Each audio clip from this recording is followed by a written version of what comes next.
Assalamu alaikum, xayrlı axşamlar. Saygılar телеканалының телесерджілері Prime программасына серетесін. Сіздер үшін мен Гүлсім Халилова çalışам ve Невбетеке бір саат.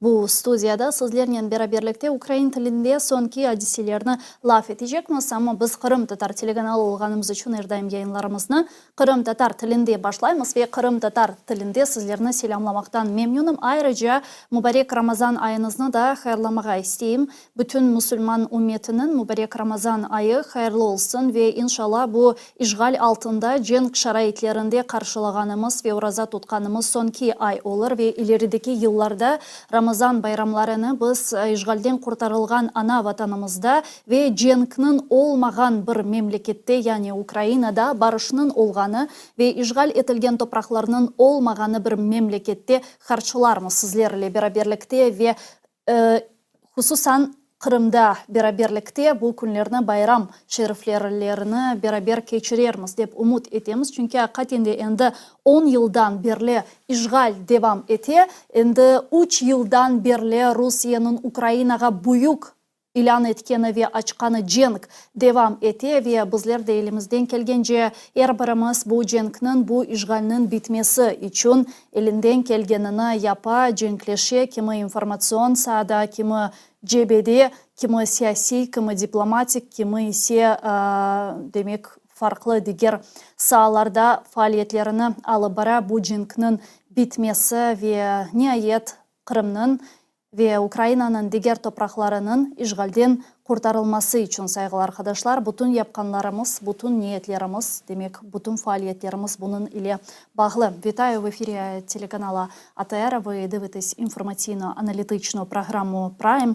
Для вас працюю я, Гульсім Халілова. І цей ефір я б хотіла почати з актуальних новин. Добровольці російського легіону «Свобода Росії» заявили, що повністю взяли під контроль Тьотькіно Російської Курської області. Бійці Легіону Свободи Росії, Російського добровольчого корпусу і Сибирського батальйону просуваються в Курській і Білгородській областях Росії, ведуть бої і завдають ураження Збройним силам Російської Федерації, заявив доброволець Легіону Свободи Росії Олексій Барановський. Він каже, цитую, «Ми вирішили реалізувати своє конституційне право на голосування. Ось позаду мене стоїть інструмент», він показує автомат, за допомогою якого російські добровольці вирішили віддати свій голос. Ми віддаємо свій голос за Росію без Путіна, за звільнення Росії від Путіна. Сьогодні почалася спільна операція 3 російських підрозділів Легіон Свободи Росії, Російський добровольчий корпус і Сибірський батальйон.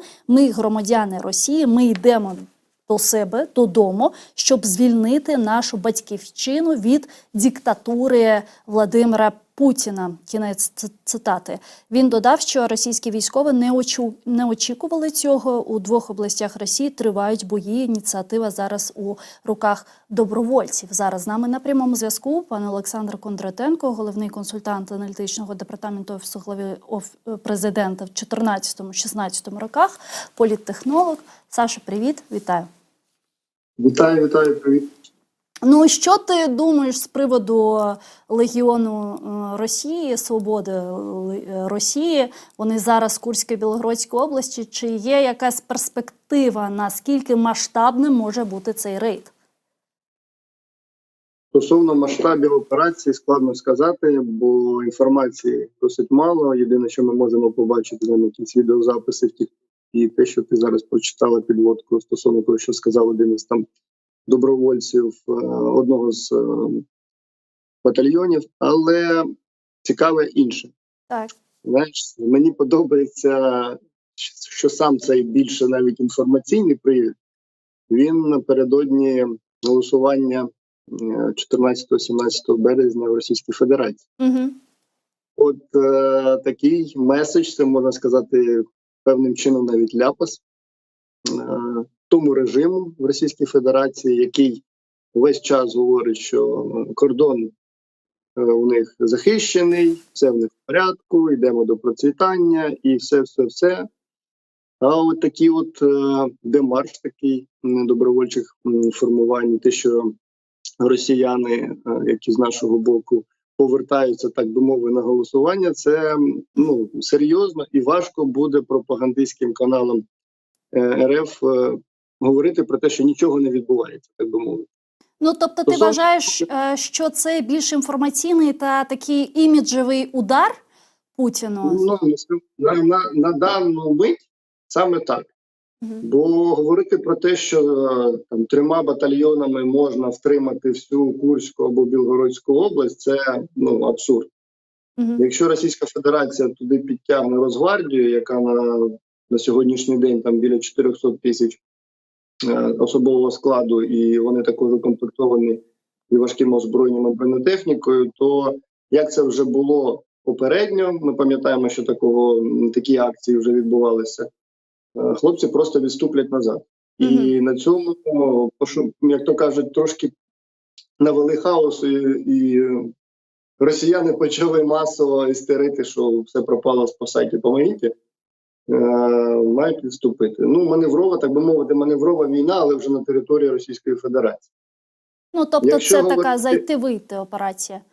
Ну, мені здається так, бо такого плану операції вони мають бути, в них має бути підтримка.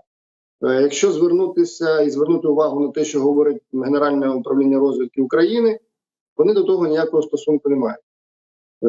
Коли добровольчі ці батальйони діють на території України, вони виконують накази Міноборони України. А на території Російської Федерації вони можуть робити що завгодно. Це я цитую те, що сказали ви. Тому без підтримки, це дійсно може бути зайшли і вийшли.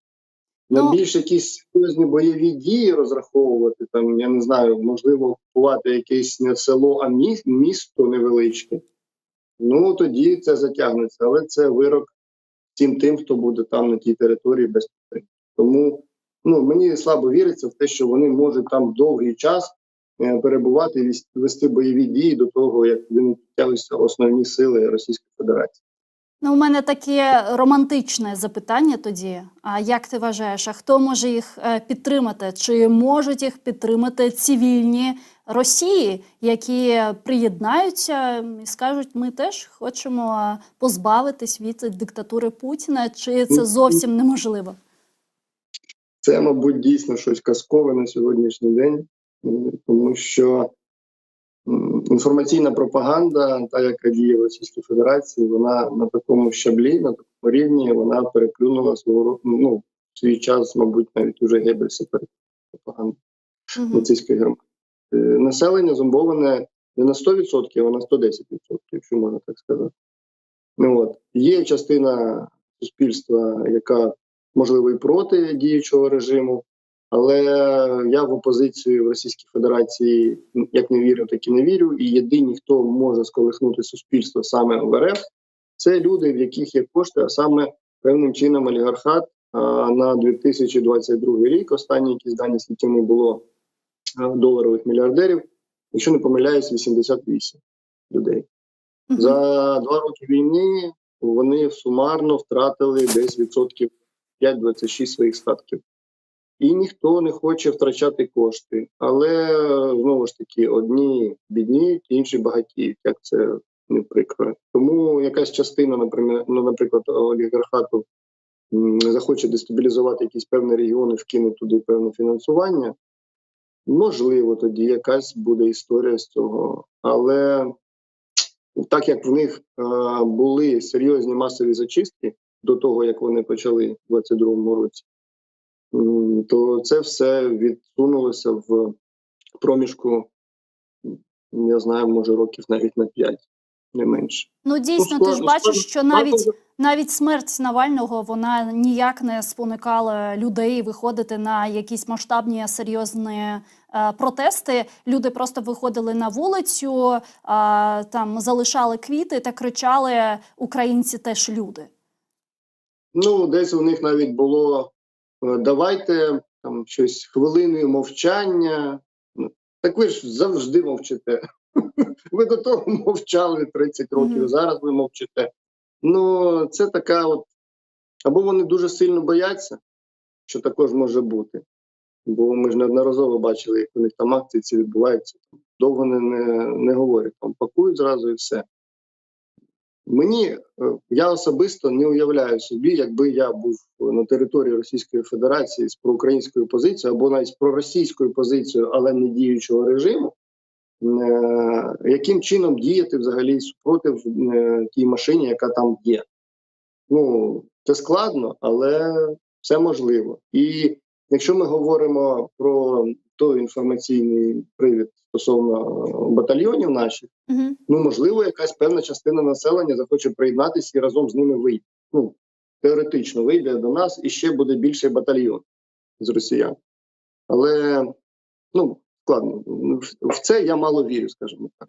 Ну, мало вірю.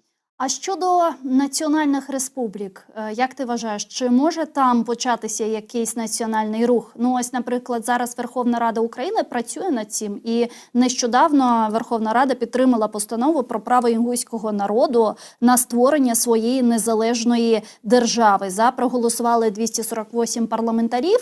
Таке рішення також було ухвалено щодо чеченського народу. Наразі, я, наскільки знаю, зараз розробляється проект щодо підтримки башкортів та інших тюркських, не лише тюркських народів, які проживають на території Російської Федерації та мають свою там автономію, свою там національну республіку і так далі. Але ж ми розуміємо, що там теж репресії, там теж не дозволяють розмовляти своєю національною мовою та башкортським язиком чи татарським та інше. І теж про інші народи така ж ситуація. Чи може там початися якийсь національний рух?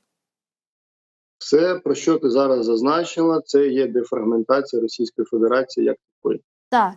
Для того, аби це відбулося, це має відбутися не тільки по волі тих народів, які хочуть відділитися умовно від Російської Федерації. По-перше, вони мають мати змогу забезпечувати себе саме в економічному плані, якісь регіони, наприклад, там Краснодарський край, чи якісь такі, або Кавказ, теоретично. Все це вирішується, на жаль, а може і на щастя, не внутрішньою політикою РФ, а зовнішніми гравцями. Бо жодна з країн, так би мовити, хто має серйозну політичну вагу на міжнародній мапі, а я говорю зараз і про Китай, і про Сполучені Штати Америки, вони не зацікавлені в тому, щоб Росія розвалилася. По різних причинах. Бо з одного боку, якщо фрагментація Росії відбувається, таким чином посилюється Китай. Бо в Конституції Китаю прописані багато територій, які вважаються їх окуповані Російською Федерацією по сьогоднішній день. Для того, щоб Китай посилився, не зацікавлені Сполучені Штати Америки в першу чергу. Тому говорити про те, що всі хочуть, аби Росія пала, вона має бути слабкою. Слабкою і зрозумілою. Бо на сьогоднішній день не всі, не весь світовий, не всі лідери демократичного світу розуміють, що можна чекати від цього ведмедя Російської Федерації.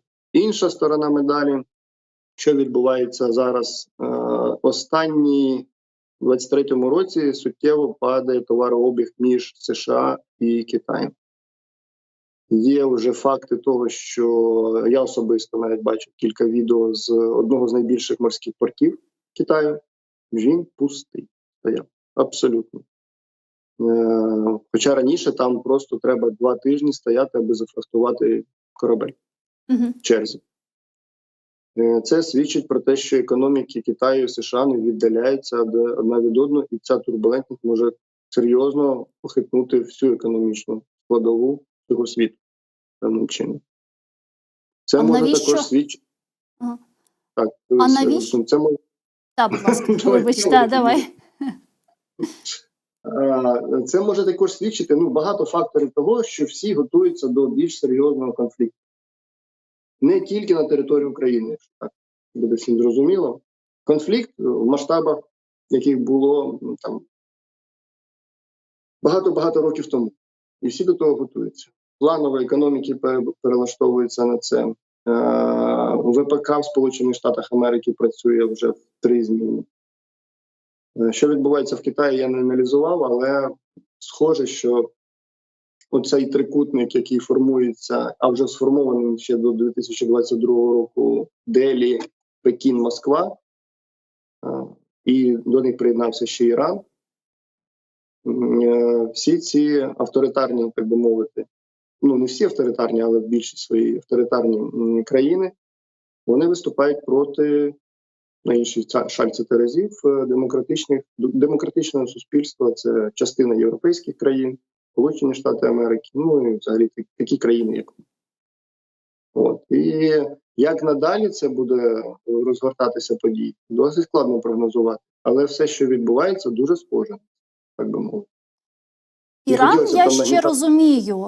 я ще розумію, у них дуже складні відносини з Сполученими Штатами Америки, вони під величезними санкціями Сполучених Штатів Америки та усього цивілізованого міру, і вони там в Росії, наскільки каже там розвідка і Сполучених Штатів, і європейська розвідка, вони чуть ли там не програми ядерної зброї у Росії беруть і віддають там шахеди та інше, але мені не зрозуміло, навіщо Китай зараз допомагає Російської Федерації, вона і в економічному плані, і в військово-технічному плані, бо ми ж розуміємо, що ослаблена Росія – це зміцнений Китай. Навіщо вони це роблять?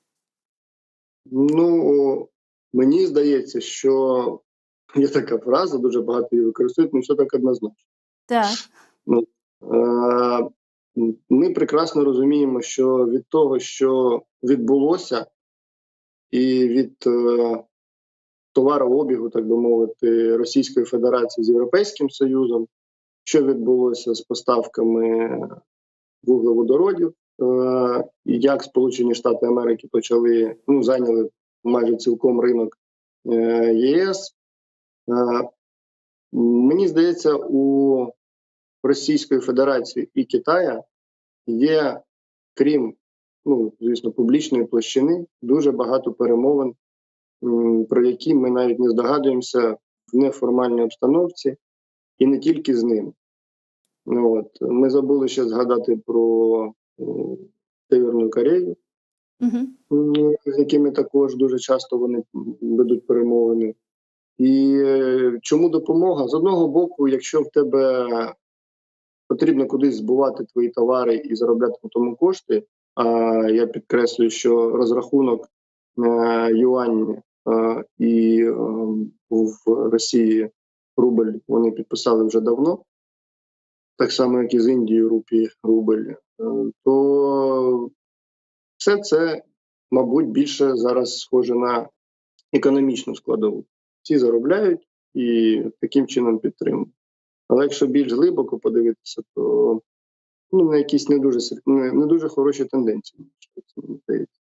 І, в принципі, багато останнім часом навіть в Сполучених Штатах Америки говорять про торгові якісь блокади.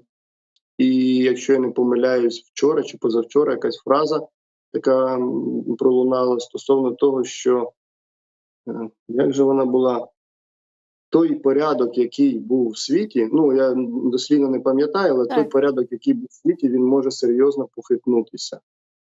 І мене так трошки воно порізало слух, думаю, до чого вона була сказана. Якщо все це проаналізувати і розкласти по поличках більш детально на якусь схему, те, що відбувається останні, мабуть, 10-15 років, то та економічна модель, в якій живе все суспільство, вона застаріла набагато раніше, ніж ми всі вважаємо. І крах системи, який там певним чином ставлять палки в колеса і хочуть її залишити, це ті країни, які в першу чергу їх економіки пов'язані саме на вуглеводороди. Якщо, наприклад, завтра зміниться економічна модель і дозволять розвивати альтернативні енергоносії, так би мовити, і всі економіки не будуть підв'язані під нафту і газ, то Російська Федерація просто щезне. Їм немає що запропонувати цивілізованому суспільству. Неточних якихось наук і так далі.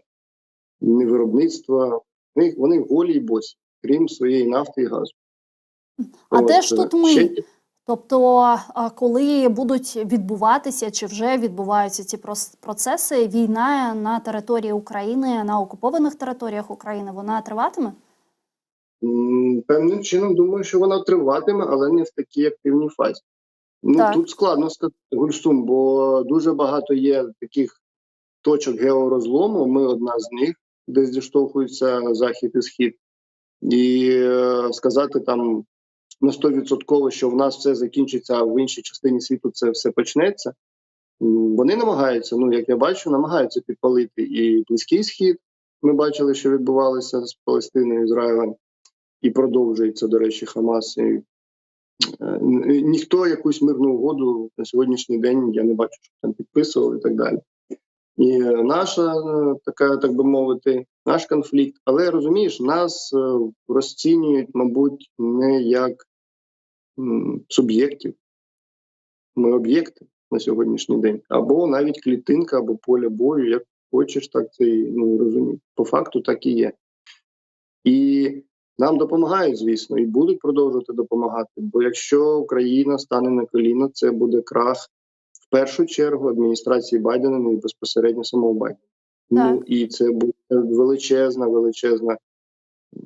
трагедія, мабуть, для Європейського Союзу, бо заяви, які лунають з боку Російської Федерації стосовно війни з НАТО, вони ж не просто так лунають. І заяви Трампа не просто так лунають, що в разі, якщо щось відбудеться, США не підтримає. Все дуже заяви Макрона теж не просто так лунають. Ти ж чуєш, він зараз такий мілітарний лідер Європи вже? Макрон перетягує на себе більше, скажімо так, політичну ту складову, ніби Франція на першому щаблі допомоги Україні, і вони готові відправити сюди військових, але ж ніхто не говорить про те, що ці військові, умовно, будуть на полі бою. Ні, їх, звісно, там не. Вони можуть бути як кібервійська, інженерні війська, інструктори різного там штибу і так далі. Коли починають роздувати, що завтра НАТО в'яжеться в цей конфлікт, я в це на сьогоднішній день не дуже сильно. Але я вірю в те, що Російська Федерація не виключно може дійсно якісь провокації влаштувати саме в країнах Балтії. Казус Беллі. Це в принципі, можливо. Як відреагує? Вони ж постійно це промацують. Розумієш, коли ракета, яка летить в Україну, падає на території Польщі і вбиває там 2 цивільних, чомусь ніхто не кричить, а давайте НАТО вже ми з вами тут всім будемо допомагати, і ми давайте на територію України дамо по зубах Російській Федерації. Цього не відбувається. Якби ракета попала в посольство десь в Польщі, це могло б, звісно, трошки змінити підхід. Але тенденція зовсім інша. От з одного боку ми зараз говоримо про речі, які можливі в перспективі, там в розрізі 10, можливо, 5 років, складно прогнозувати. Можливо, якийсь конфлікт, Третя світова війна. Але з іншого боку, за останні півроку тенденція і перемовини, які відбуваються, вони більше до дипломатії і для того, аби нас поставити в якесь незручне становище стосовно переговорного треку. Так, ось це я хотіла запитати, чи не здається тобі, що навпаки зараз Росія, вона хоче зберегти статус-кво на тих територіях, які вона вже окупувала, і почати процес перемовин. Вона про це каже, я так розумію, що і через своїх псевдодрузів, які вона називає, це Туреччина, наприклад, Реджеп Таїп Ердоган та міністр закордонних справ Туреччини Хакан Фідан нещодавно говорили про необхідність переговорів, мирних переговорів. Путін там планував приїхати до Туреччини, але все ж таки не доїхав. Не знаю чому. Це теж дуже цікаве запитання. Але все ж таки Папа Римський нещодавно заявив там про білий прапор. Заяви Папи Римського, це, знову ж таки, підтверджують ту історію стосовно перемовного треку, який є. Не публічний, звісно. Але Папа Римський також неоднозначна фігура. Тому що давати оцінку його висловлюванням стосовно того, давайте білий прапор, і це сила, показує, ви збережете. Багато чого він такого наговорив в цьому інтерв'ю, але це ж був його шматочок з того інтерв'ю. Його цілком його хтось не бачив. Угу. Перше, Папа Римський, якщо ми оцінюємо там з точки зору його як людини святої, має величезний вплив там, на мільярдну аудиторію католиків по всьому світу. Але в даному випадку ця заява, це без слова таке ще підібрати, це виключно політична історія. От просто немає там нічого іншого, крім політики. І його ці заяви, вони ж ми неодноразово вже говорили про те, що там нам, знаєте, з таким папою хочеться бути релігійним сиротою. Бо для нас ми не можемо прийняти от те, що він говорить. Розумієш? Гарно, що ми мусульмані зараз. І Якщо в нас так, місяць то Рамадан. мусульмані. Але чистої води політика. 100% там нічого іншого шукати не буде. Релігійний лідер, можливо, він сильний релігійний. Але там вплив Ватикану серйозний. Дійсно, він серйозний. Неодноразово було купа розслідувань журналістів, де були замішані російські кошти фінансування Ватикану. Яким чином, це також можна цілий сюжет знімати з того, але треба проаналізувати більш детально, як там пов'язаний російський слід саме в Ватикані. Папа Римський ніколи не помічав, там, що в нас відбувалося в Бучі, в Гостомелі, в Ірпіні. Це тільки на початку. Що далі відбувається, він також цього не помічав. Але він дуже гарно ручкається там з московським патріархатом і це в цьому році. Мені здається, там фінансово більше складово. А щодо перемовин? Чому ти думаєш, що нас схиляють до перемовин?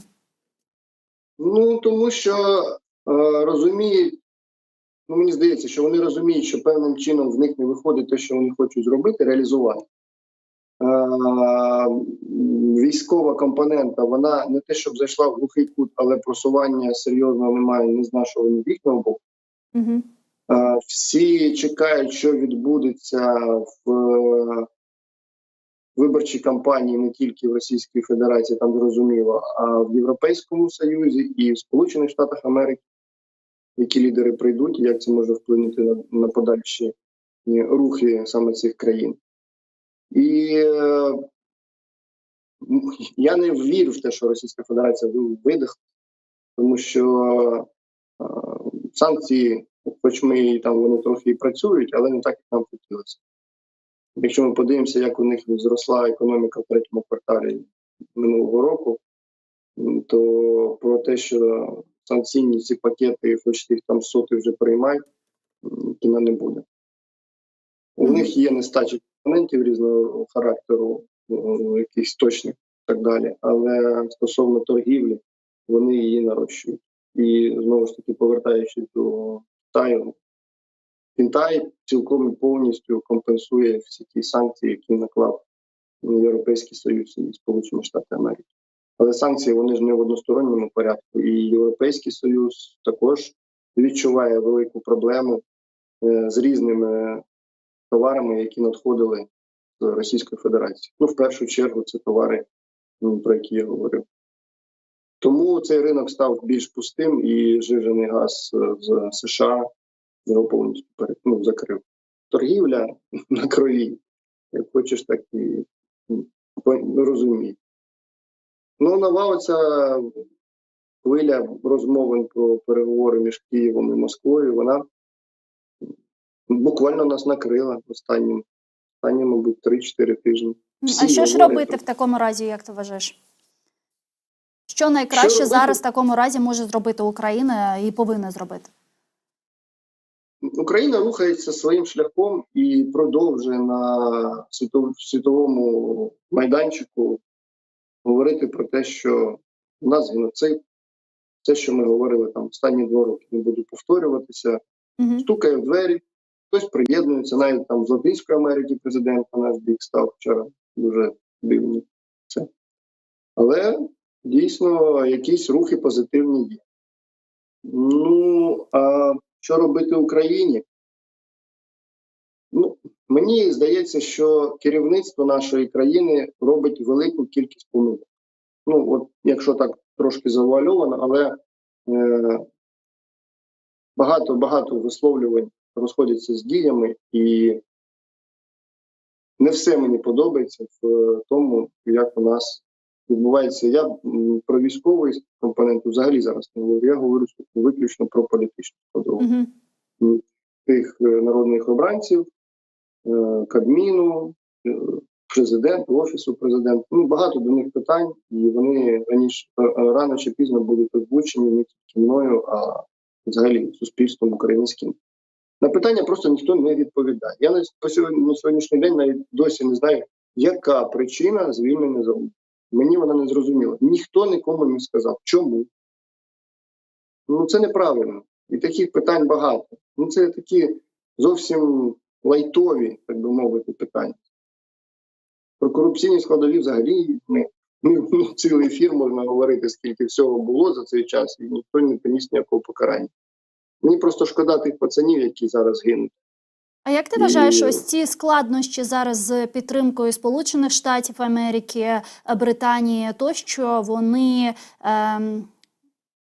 з'явилися із-за ось цих корупційних складовищ, про які ти кажеш, чи ні? Останнє запитання. Навряд чи. Якби хотіли зразу, то довели б зразу. Там щось інше. Так. Якщо ми говоримо про Сполучені Штати Америки, там зрозуміла історія. Там вона перетворилася в президентську кампанію. Так. Там палки в колеса, республіканці ставлять і ясно, що. В Європейському Союзі трошки швидше на це все реагують. Британці мають свої абсолютно інтереси. І всі на нашій крові намагаються якось себе, складно не епітети не переходити, але я прекрасно розумію, що Україна потрібна тільки Україні. Так і воно і є. Всі наші партнери і всі, хто нам зараз допомагає, вони виключно в своїх інтересах щось роблять. Виключно. Немає там ніякого альтруїзму і так далі. Британці зі свого боку імперці, можна зрозуміти, вони там до 1922 взагалі майже 26%, якщо я не помиляюся, було колоній по всьому світу Британської імперії. Це нікуди не поділося. У британців це все залишилося, воно є і буде. Російська Федерація – це своя імперія, Сполучені Штати Америки – своя історія, в них у всіх своя історія. Але я, мабуть, відсотків на 50 впевнений про те, що через 25 років той світ, який ми звикли бачити в границях, які він зараз є, його не буде, це точно. Побачимо. Залишається... Європа, скоріше за все, першою, хто дасть тріщину.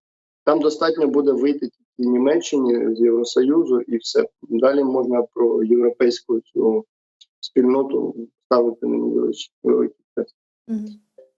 Тому все дуже хитко зараз. І ті люди, які намагаються піднятися над цією, так би мовити, схваткою, вони починають аналізувати процеси зовсім під іншим кутом. Бо якщо ми будемо дивитися виключно на Україну і аналізувати, а чому так, а чому не так, давайте будемо дивитися, що в цей час робиться поза публічним простором. Вишуковувати, дивитися і так далі. Я не знаю, чи існує у нас зараз якийсь аналітичний центр, який займається виключно Російською Федерацією. Раніше він був. І там аналізувалося все, що відбувається, хто з ким зустрівся на рівні замів. І все це збиралося в аналітичні довідки, і було зрозуміло їхні рухи надалі. Ми говоримо про Ердогана, але наскільки неоднозначна його фігура. Він з одного боку і в НАТО, з іншого боку ручкається з нашим ворогом. Як ми маємо до нього ставити? У нас, до речі, дуже мало дійсно аналітичних статей та робот щодо Туреччини та їх політики. Дійсно, це правда. Цим ніхто не займається, я тобі серйозно скажу. У нас є Кримська платформа, про яку згадують раз у рік. Ваш кримсько-татарський канал, який не має досі державного фінансування, мав би бути профінансований цілком повністю на 500%. Якщо ми говоримо про те, що ми влітку будемо в Криму. заявляли наші можновладці, будемо там в Криму і так далі. І що? Я тоді кажу, ну ви взагалі по своєму розумі, що ви були там на тому фронті, ви бачили, як це важко відбувається? І що така війна в горах? Ну, в нас своя пропаганда, як то кажуть. У нас вже своя цензура, у нас вже підводять під ту країну, з якою ми чомусь так і не любимо, да? Такі прийшли до нас погані кацапи, а у нас починається, та ж сама історія. У нас телемарафон і все. Десь щось починають говорити, якісь правдиві речі, тебе або не запрошують дуже часто, ну, я від того не сильно страждаю, або тебе телефонують з дому.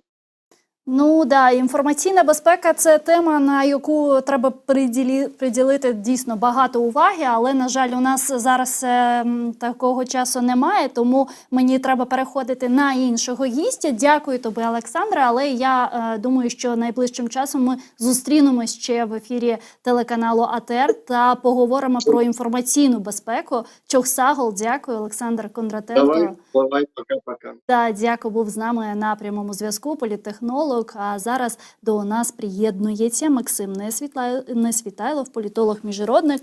Пане Максиме, вітаю вас. Сілям алейкум. Вітаю, алейкум ассалам. Ми зараз з паном Олександром розмовляли про міжнародну підтримку Україні. А як вважаєте ви, наші партнери нам допомагають, тому що це їм вигідно чи ні?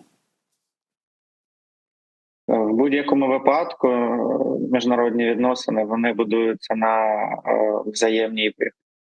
Якби вигоди від підтримки України не було, то і підтримки такого рівня не було. Штати нам допомагають, тому що у них є свої геополітичні інтереси в різних регіонах. Ми там центр геополітичного впливу штатів в Східній Європі, Ізраїль на Близькому Сході, Тайвань, в Азіатському, Тихоокеанському регіоні, так само як Японія, Південна Корея і так далі. Тому Штати нас і підтримують. Це частина їх геополітичної стратегії. Інша справа, що зараз там ця ситуація вирішується не раціонально, саме з боку інтересів Сполучених Штатів Америки, а виключно інтересом Трампа виграти вибори. Європа також розуміє, що ми фактично є останнім форпостом перед потенційним зіткненням з Російською Федерацією. Це особливо зараз можна побачити подіям, які ініціює Еммануель Макрон. Тому так, звісно, те, що підтримка продовжується, от знаєте, дуже багато говорили про те, що війна в Україні всім набридла, всі втомились, Україну підтримувати не будуть. Але що ми бачимо на даний момент, коли в Штатах трапилася політична криза, пакет допомоги Україні, Ізраїлю, Тайваню не голосують, і Європа активізувалась. Звісно, нам би хотілося більше, однозначно, але не звикли вони виділяти багато коштів на оборонну сферу навіть для себе. Тільки цього року вони вперше від країн Європейського Союзу, які входять до НАТО, спромоглися виділити по 2% від ВВП на оборонку, хоча це мінімальний рівень, який вони зобов'язані виділяти. А тут ще треба на Україну виділяти кошти. А там же вони звикли до того, що там на соціалку потрібно, тут ще якісь дотації для фермерів, 30 мільярдів євро, до речі, тільки на дотації для європейських фермерів по цьому новому повноцінній зеленій угоді. Тому так. Підтримувати Україну вигідно, але чи на достатньому вона рівні, це вже інше питання. Щодо Сполучених Штатів Америки, зараз Трамп має великі шанси повернутися до Білого дому, і ми це все бачимо. Як ви вважаєте, це є загрозою для України чи ні? Тому що в Україні дійсно багато людей вважають це загрозою для нас і загрозою подальшої підтримки України. Безперечно, я є також серед тих людей, які вважають це достатньо серйозною загрозою для України. В першу чергу через непрогнозованість подальших дій Трампа. Я не кажу, що Байден для нас чудовий варіант, направда, але принаймні ми можемо Прогнозувати його дії, розуміти так. плюс-мінус, чого від нього очікувати, прогнозувати його подальші дії. Трамп з кожною якоюсь новою контроверсійною заявою вкидає якесь нове своє бачення, багато своїх слів не пояснює, в тому числі як він збирається там війну припинити за 24 години умовно і так далі. І от особливо тривожно, скажімо так, стало після зустрічі з Орбаном. І того, що Орбан там передав слова Трампа про те, що там Україна не отримає ні цента на оборонку, і так війна припиниться. Це те, що йому Трамп сказав. Але це знову ж таки зіпсований телефон. Ми до кінця не знаємо точну позицію Трампа. Це для нас може стати величезною проблемою. А щоб це не стало такою катастрофічною проблемою, нам потрібно зараз думати про шляхи комунікації прямої. У нас є, на щастя, добрий друг Борис Джонсон. На жаль, він зараз не займає там посади прем'єр-міністра Великобританії, але у нього добрі взаємовідносини з Трампом. Так. Також буде важливим Будемо вербувати Трампа через Джонсона? Так, ну слухайте, це, мабуть, один з наших ключових варіантів, тому що, не знаю, що нам тоді Дубінського з в'язниці випускати. Тому що в них ж також там був контакт через Джуліані. Так. У нас не так багато, насправді, друзів, які мають такі хороші взаємовідносини з Трампом, а враховуючи ще й Угорщину, яка, в принципі, сама по собі є таким потенційним стратегічним супротивником України. І зараз для нас є проблемою, але може стати проблемою ще більше. То нам потрібно шукати шляхи покращення комунікації. Ну, зараз багато хто каже, що якщо теоретично Дональд Трамп стане президентом Штатів, то найбільша загроза це те, що нас почнуть схиляти, а вже є країни, які схиляють до мирних перемовин з Росією, і дуже насторожує те, що Росія теж хоче, щоб Трамп отримав перемогу. Вони дійсно за Трампа всі топлять. Ось ці перемовини, чи можуть нас схиляти до них, і якщо так, то на яких умовах це може статися? Якщо Трамп дійсно переможе на виборах, вірогідність така значно зросте. Угу. Тому що, як ми спілкувалися з колегами, один із таких варіантів, як Трамп захоче вплинути на Китай, а саме Китай Дональд Трамп вважає головним супротивником, головною проблемою Сполучених Штатів Америки. І там вже готуються в Китаї до нових торгівельних воєн, блокування і так далі. Тому одним із варіантів для нього може бути спроба покращити взаємовідносини з Російською Федерацією, якраз через примушення України до якогось компромісу, до прийняття якогось миру, щоб не дати Росії потрапити у васальну залежність від Китаю повністю. Тому що так зараз відбувається, що Росія все більше стає таким союзником, не просто союзником Китаю, а саме васалом Китаю, тому що вона економіка, оборонка, технологічна сфера, вони повністю від Китаю зараз залежать. Китай наростив торгівлю з Російською Федерацією в натуральному вигляді найбільше. Тому одним із таких варіантів, які аналітики розглядають, це є те, що дійсно Трамп можливо захоче використати Україну як розмінну монету в цій грі. Ви сказали, що коли ми бачимо, що Сполучені Штати Америки вони послаблюють свою підтримку Україні, активізується Європейський Союз, активізуються європейські країни, такі як Франція. І дійсно це так. Ми зараз бачимо дуже такі мілітарні заяви Еммануеля Макрона, який нещодавно сказав, що Франція готова відправити до України сухопутні війська. До цього він казав про те, що в підтримці України немає червоних ліній і так далі. Як ви вважаєте, чому зараз Еммануель Макрон і тот же Олаф Шольц, наприклад, роблять такі дійсно критичні, радикальні та мілітарні заяви? Бо ми всі пам'ятаємо нормандський формат, ми всі пам'ятаємо тодішнього Еммануеля Макрона, який теж завжди казав про мир, про мирні переговори, про переговори з Путіним, і навіть їздив до Путіна, там Путін сажав його за 30 метрів від себе. Що з ним сталося? Ну, я б не сказав, що Німеччина якісь рішучі заяви виголошує. Вони навпаки займають таку дуже обережну позицію.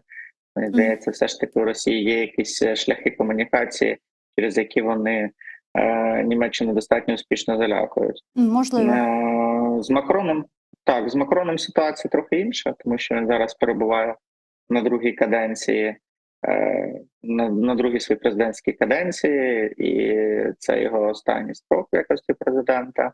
І на ньому менше зараз лежить ця гора відповідальності перед електоратом, і менше він турбується за електоральні вподобання. І плюс до того ж, Сполучені Штати. Це один із тих факторів того, що Трамп говорить про вірогідність виходу штатів з НАТО або послаблення підтримки НАТО. І в Європі нарешті з'являється розуміння того, що вони можуть бути залишені самі на себе. Їм потрібно готуватись до того, що вони ті загрози, які будуть виникати, мають відбивати самі. І вони розуміють, що Росія для них це величезна загроза. І зараз шанс є, щоб Росію зупинити. І цей шанс – це Україна, яка дійсно є такою певним форпостом останнім перед тим, як Росія може вторгнутися до країн Європейського Союзу. Тому Франція дуже активізовує зараз свою позицію на європейській арені. І, власне, Макрон, так, його трансформація. Знаєте, в перші дні до останнього так думали, що він вийде і скаже, що його не так зрозуміли, чи ще слова вирвали з контексту, але він продовжує гнути свою лінію, і це виглядає поки що досить непогано, скажімо так. А чи корелюється, на вашу думку, уяви того, що ви сказали, зупинити Росію та Макрона, Європейського Союзу з уявами нашими, тобто з нашим розумінням того, що означає зупинити Росію? Це територіальна цілісність України, це деокупація Криму, деокупація всіх окупованих територій України, можлива денуклеаризація, а також демілітаризація Російської Федерації. Чи корелюється це уявлення з уявленням Макрона та наших інших західних партнерів? З цього приводу в мене є величезні сумніви, тому що дійсно наші амбіції, вони колосальні, і повернутися до кордонів 91-го року, і бажано там розділити Росію, позбавити ядерної зброї, максимально демілітаризувати, але ресурсів на це у нас і близько немає в даний момент. І тому це так, знаєте, це наша мрія, це наша така головна мета візіонерська, але питання знову ж до наших партнерів, і там існує страх, який у них існував і перед розпадом Радянського Союзу, в тому числі. Ми ж пам'ятаємо, як Джордж Буш старший приїздив до України і закликав нас не виходити з Радянського Союзу. Однією з причин було те, що ми були ядерною державою, у нас був третій за розміром ядерний потенціал у світі після США і Російської Федерації. Одна із причин полягає якраз в цьому, тому що направду і в Штатах, і в Європі бояться того, що трапиться, якщо Росія повністю розгромно програє, там розпочнуться процеси державного розпаду. Не мають вони сценарію, як це контролювати, на жаль, як ми це бачимо. І це можна було побачити навіть по тій реакції. Пам'ятаєте, це був бунт Пригожина. І Європа дуже обережно до цієї ситуації ставилася. Штати взагалі там закликали нікого в цю ситуацію не втручатись, там не підтримувати і так далі. Тому декларативно, звісно, наші партнери вони підтримують саме нашу позицію, нашу формулу миру. Але задля того, щоб досягти таких результатів, потрібні колосальні ресурси. Це ресурси там співрозмірні, не знаю, там з річним, плюс-мінус з річним бюджетом оборонним Сполучених Штатів Америки. А він там понад 850 мільярдів складає. Окей, навіть там те, що рахував наш Генштаб, щоб реалізувати ті наші задуми і амбіції, нам потрібно там близько 500 мільярдів доларів. І таких коштів, як ми бачимо, нам ніхто не спішить надавати, тому... Дійсно, а який тоді висновок, який тоді аналіз, що робити далі? А як це буде далі відбуватися все? Чи буде далі ця підтримка? Якщо так, то наскільки тривалою може бути ця підтримка і як може закінчитися тоді ця війна? Ну, підтримка буде продовжуватись, але от вона, бачите, на такому рівні, який достатній для того, щоб триматись, але недостатній для того, щоб завдати Росії остаточної поразки в даний момент. Так. Переломним моментом для нас може дійсно стати, от ми чекаємо літаки F-16, які мали спочатку в грудні бути, там перша партія, потім в січні, зараз там в квітні, говорять, мають бути. Ось і переломним моментом мають стати результати виборів в Сполучених Штатах Америки. Тому що, ну, перш за все, я сподіваюся, що ми цю принаймні допомогу в 60 мільярдів чи там 30-40, неважливо, мільярдів отримаємо вже найближчим часом. Але вирішальним аспектом стане власне перемога Сполучених Штатів. Тому що без їх прямої підтримки досягти тих амбітних задач, які є у нас, ми не зможемо. І очевидно, що швидше за все Європа не кине усі свої ресурси на воєнні рейки. Ну хіба ж, якщо вони вже побачать пряму загрозу для своїх держав, для своєї безпеки, в такому разі можливо. Ми цей ефір починали з новин.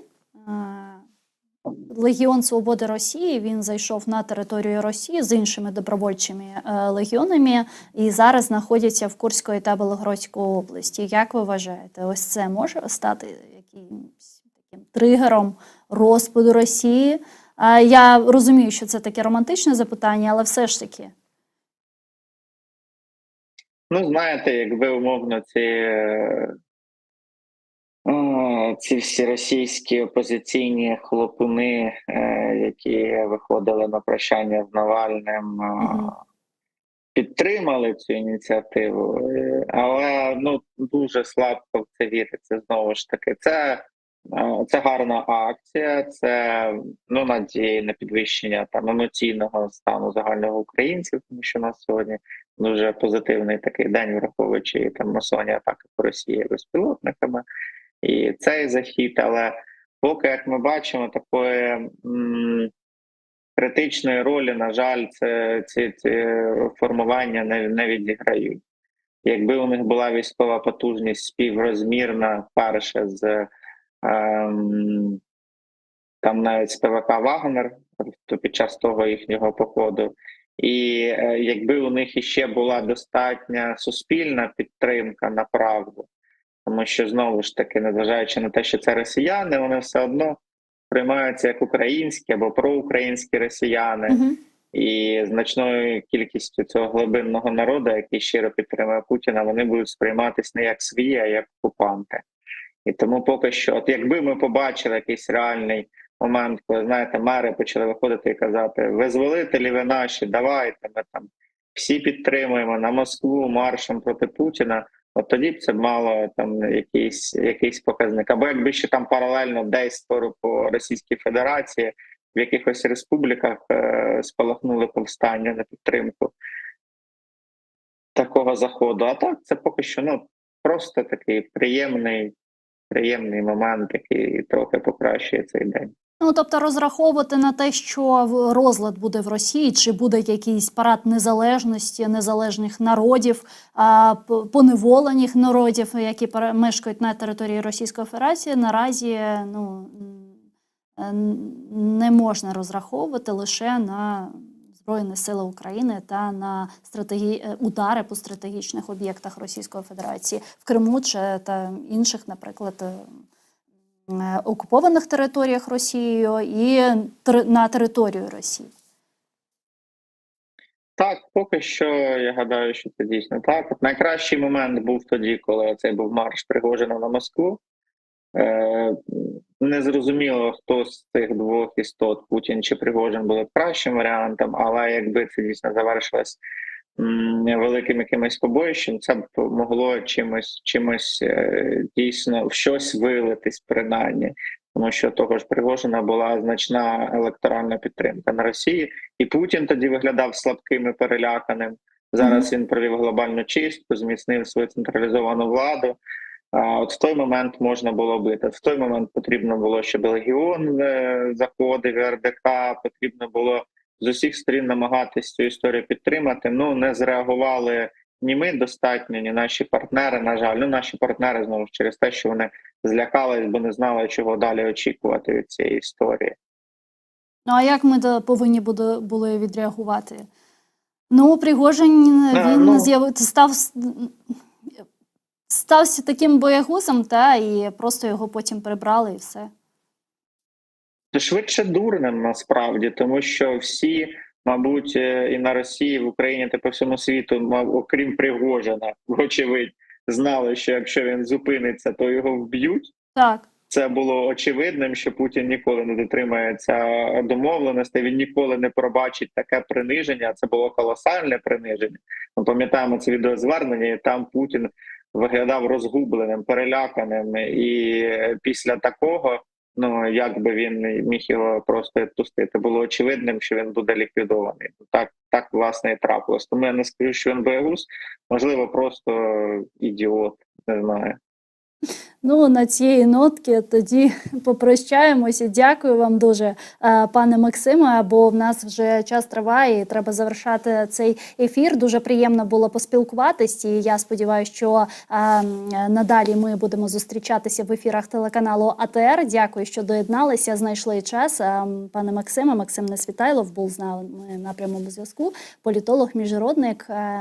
Ну, а ми вимушені вже прощатися. У мене буквально тут 3 хвилинки. Я хочу перейти на кримсько-татарську мову та завершити наш ефір рідною кримсько-татарською мовою. Дякую, що були з нами. Saygılar arkadaşlar. Hakikaten teşekkürler. Көргеніңізге көре бүгінгі bizim seyircilerimiz biraz böyle pesimistik olsa da demek halkara ittifakdaşlarımızdan destekinin ne yazık ki onların menfaatına olganından ve sadece bu sebepten Ukrayna'ya destek bergenleri ve ayrıca demek bazı korkular ve bazı sıkıntılar olganı hakkında da tarif ettiler. Ama demek Rusya'nın teritoriyasında mındaki Rusya'ya azatlık legionlarının kirmesinin alda imaj tarafından, reputasiya tarafından zarar verilebileceğini ayttılar. Bu da bir taraftan yaxşı bir şey aytsak yalan olmaz. Çünkü ne kadar çok demek Putin ve Putin'in etrafında bulungan güçlerge